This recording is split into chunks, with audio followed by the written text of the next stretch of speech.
से ज्यादा सीटें भारतीय जनता पार्टी जीतने जा रही है।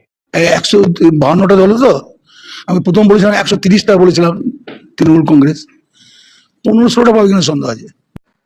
নমস্কার বন্ধুরা, পশ্চিমবঙ্গ মসনদে কে বসবে, ঘাস ফুল নাকি পদ্ম ফুল? প্রথম দফার ভোট মিটতে না মিটতে কিন্তু পারদ চড়তে শুরু করেছে।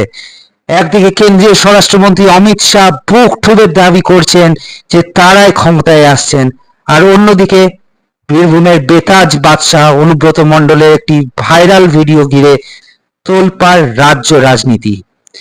তবে কি খেলা ঘুরে গেল? কেষ্টমণ্ডল নিজেই কি দলের পরাজয়ের কথা স্বীকার করে নিলেন?